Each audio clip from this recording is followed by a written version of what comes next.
du palais et on fait résonner son haut de halo dans le palais. D'accord? D'accord.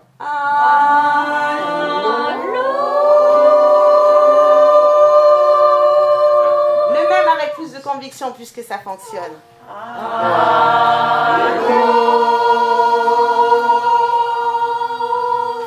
Ok.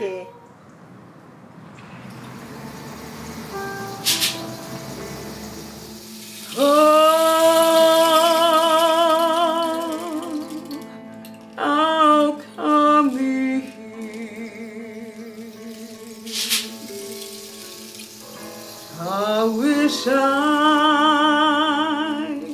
never was born.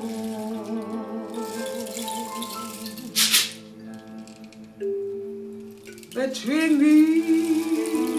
Alors là, on leur permet de découvrir toute leur potentialité et tout ce qui est encore possible de faire malgré la déficience visuelle. Et vraiment, ils se redécouvrent et donc ils peuvent refaire plein d'activités qu'ils ne pensaient pas possibles. Donc là, chanter, faire un concert, des percussions corporelles. Après, il y a plein d'autres activités qu'ils peuvent refaire à la ramave, hein, l'escalade, le cheval. Voilà, c'est vraiment pour leur redonner confiance et pouvoir se dire que c'est encore possible de faire plein de choses malgré la déficience visuelle en fait. Et je suis ravi de cet ARAMA puisqu'il s'agit de l'association de réadaptation des aveugles et des malvoyants. C'est une formation qui est miraculeuse car ce sont des patients qui repartent de chez nous après 3 à 6 mois, capables de passer un passage occulté, de prendre un bus, de prendre l'avion. C'est absolument miraculeux. Et nos patients sont des patients absolument ravis de leur séjour. Tous disent que c'est très difficile, c'est très dur parce qu'ils ont plusieurs exercices à faire dans la journée, mais tous sont ravis. Là, je suis en train de préparer une aioli. Alors mettez le verre plus près de vous plutôt.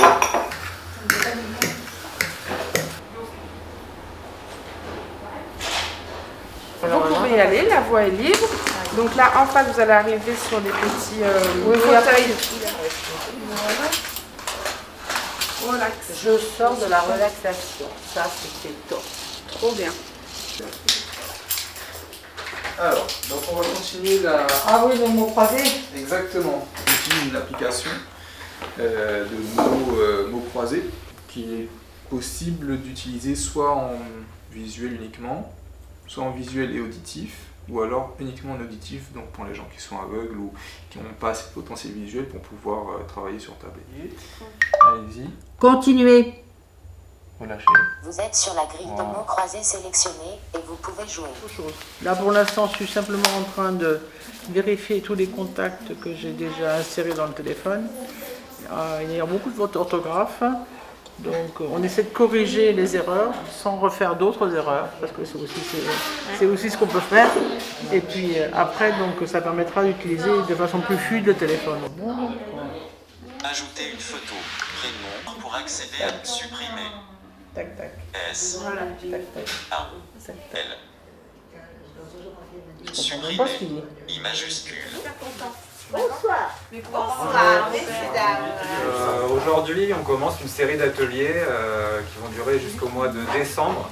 Donc autour de la musique. Alors à côté de moi, il y a Raphaël Lemonnier, qui est donc le pianiste, qui va vous accompagner sur tous ces ateliers, et Olympe, qui est une chanteuse, qui va vous accompagner aussi sur la partie vocale. Donc je suis pianiste de jazz, arrangeur-compositeur, et on travaille actuellement avec Olympe et d'autres musiciens sur tout un répertoire autour des negro spirituals, des gospels et des premiers chants de travail qui étaient chantés par les esclaves.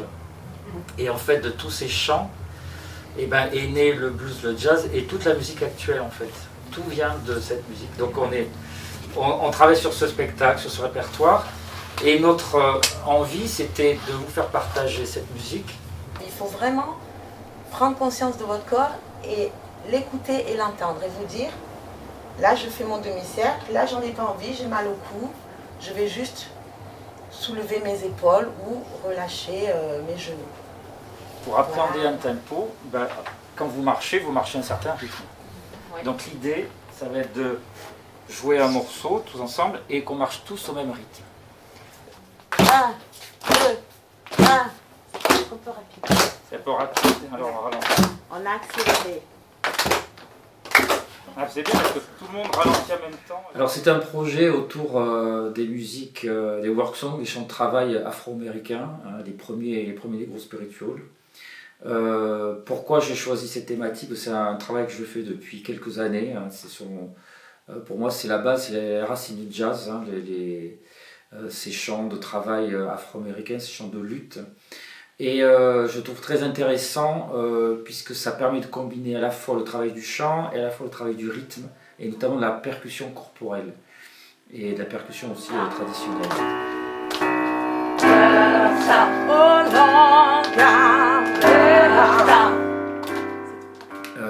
Et je trouve particulièrement adapté pour ces ateliers avec ce public avec lequel j'ai travaillé, c'est-à-dire des non-voyants et des malvoyants. Pour le faire travailler d'abord, bien sûr, la confiance en soi, le chant, il y a beaucoup de choses qui s'expriment par le chant, l'émotion, le ressenti, mais le travail aussi de la percussion corporelle pour le repère dans l'espace, ressentir son corps, travailler l'indépendance des jambes, des bras, l'indépendance du corps, s'ancrer aussi dans le sol, c'est-à-dire qu'on travaille avec les jambes, avec on travaille des rythmes, et le jouer ensemble aussi, c'est-à-dire que ce rythme qui est travaillé, les rythmes qui sont travaillés, ils doivent tous le jouer ensemble en même temps. Donc il y a un travail d'écoute aussi, et les uns avec les autres. De se recentrer et de chercher chacun ses propres émotions. Je m'appelle Cédrine Thuillier, j'ai 25 ans et je viens de Grenoble. Et je suis ici à la Ramave pour 3 mois, donc c'est-à-dire jusqu'à fin décembre, car j'ai une maladie génétique rare qui s'appelle l'anéridie et qui est une maladie dégénérative, donc que j'ai depuis la naissance. Et du coup, quand on m'a parlé de cet atelier, ça m'a plu, j'avais envie de venir parce que j'adore la musique et j'adore tout ce qui est instruments, etc., découvrir de nouvelles choses. Et en venant dans cet atelier, j'ai connu des instruments que je ne connaissais pas. Le fait de chanter, de faire des percussions corporelles ou avec des instruments, je trouve que ça me détend. Donc par rapport à la pression entre guillemets qu'on peut se mettre pendant les périodes de rééducation, ce moment-là, il est là pour nous détendre. On travaille, c'est sûr, c'est fatigant, mais en même temps, moi, ça me détend et quand je ressors de cet atelier, je suis bien.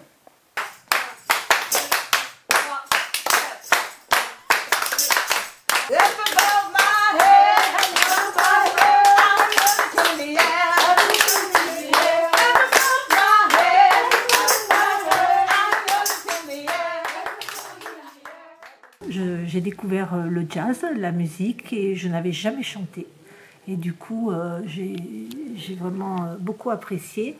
Et puis la façon de nous expliquer est très abordable et compréhensif. Et du coup, j'ai découvert que j'aimais chanter. Mais je n'avais jamais chanté et je crois que je vais continuer en partant. C'est à la fois une détente, c'est de la joie, c'est de l'amour, c'est de l'espérance. Et en fait, ça permet de pouvoir exprimer ce qu'on ressent. Et en fait, il y dégage quelque chose de particulier. Et puis peu à peu, on se sent uni avec les autres. Et la voix remonte et on a l'impression de légèreté. Alors en psychomotricité, on peut des fois reprendre avec certains patients s'ils ont des difficultés effectivement de coordination, à tenir le rythme. On va le retravailler individuellement. Donc soit on peut reprendre les instruments qui ont été aussi utilisés ou tout simplement un rythme en particulier. On soutient en fait le travail de Olympe et Raphaël. Si on a des patients qui sont en difficulté sur des coordinations corporelles par exemple, on vient aider le patient et le soutenir un petit peu s'il est en difficulté. En relaxation, on travaille sur la respiration déjà. Et là, avec Olympe, elle leur met aussi à chaque début de séance un temps où ils vont se concentrer sur eux, à respirer, à ressentir un peu toute la conscience corporelle. Voilà, toute la conscience corporelle. Et donc de reprendre ça, mais dans un autre contexte plutôt plutôt ludique avec la musique, ça leur permet aussi de mettre en place un travail dessus, mais autre que la relaxation qui va être beaucoup plus intime finalement sur mes ressentis. Là, on est obligé de prendre en compte aussi les autres. Wait on me when I might not want you when I go free, oh, I know want you when I go free, when I, oh Lord God, oh, Puis il faut tenir compte aussi de leur handicap et de faire les ateliers en fonction de ces handicaps. Et on ne peut pas expliquer les choses pareilles, c'est-à-dire qu'on ne peut pas leur montrer, il faut leur expliquer, il faut visualiser les choses, ils ont besoin de toucher les instruments. Par exemple, on a travaillé avec le shekere, qui est un instrument de percussion, mais pour pouvoir sentir et aborder cet instrument, ils étaient obligés je ne pouvais pas leur décrire, c'est-à-dire qu'ils étaient obligés de le prendre avec les mains, de le sentir, de le visualiser dans leur tête. Au-delà de tout ce que ça peut amener effectivement comme amélioration ou aide aux patients dans leur prise en charge de rééducation, c'est cette joie et ce plaisir qu'ils expriment en concert, en atelier.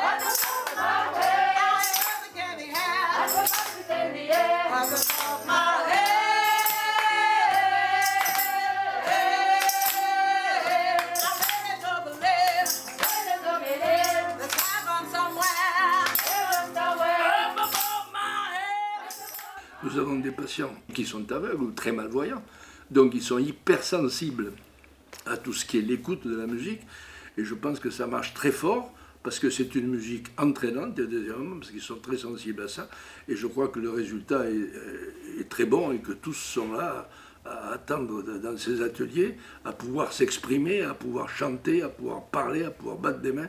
Ça, je crois que c'est assez formidable. Pour info, quand vous faites ce son, soit vous vous dites que vous êtes à la montagne et que votre son doit résonner dans toute la montagne et faire écho. On le fait, ne serait-ce que dans une pièce vide, on le fait. Donc on se positionne sans même réfléchir. D'accord? Ou sinon, quand vous êtes dans une pièce, vous faites en sorte que le son aille frapper le plus loin possible devant vous. D'accord? Au-delà du travail sur les percussions corporelles, le travail du rythme, la localisation dans l'espace, etc. C'est vraiment, vraiment du plaisir que les patients ils ont pris à participer à ces ateliers et à s'aider entre eux pour les paroles, pour répéter, pour être au point pour le concert final, quoi. En faisant de la musique, en faisant du jazz, en travaillant sur des rythmes, en faisant quelque chose de ludique, il y avait aussi un travail thérapeutique de leur côté sans qu'ils s'en aperçoivent vraiment. Et je trouve que c'est assez intéressant ce côté-là. Et ce que j'ai pu remarquer aussi sur les premiers ateliers et par rapport aux derniers ateliers, c'est qu'il y avait une confiance en soi de chaque intervenant, de plus en plus grandissante au fur et à mesure que les ateliers progressaient.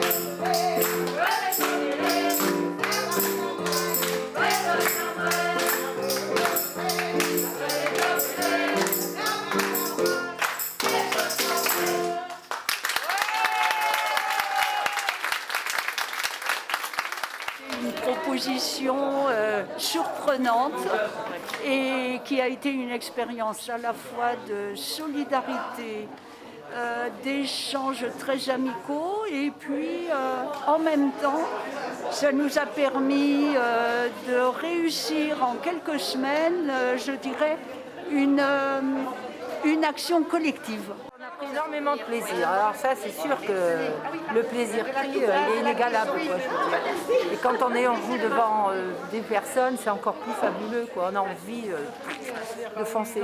On leur a présenté le projet, qu'on a commencé à travailler sur ces chants.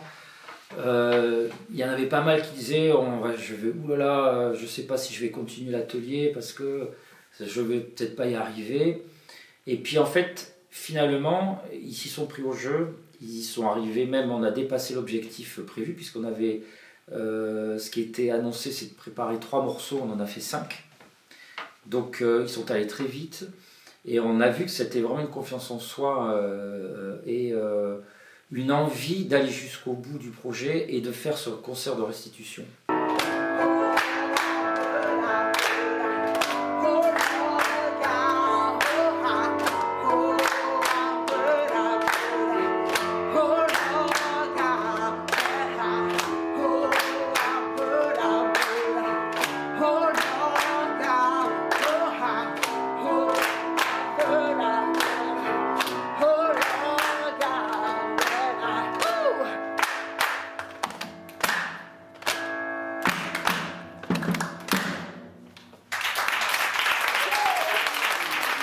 Il y a une volonté d'ouvrir un Laramave sur l'extérieur.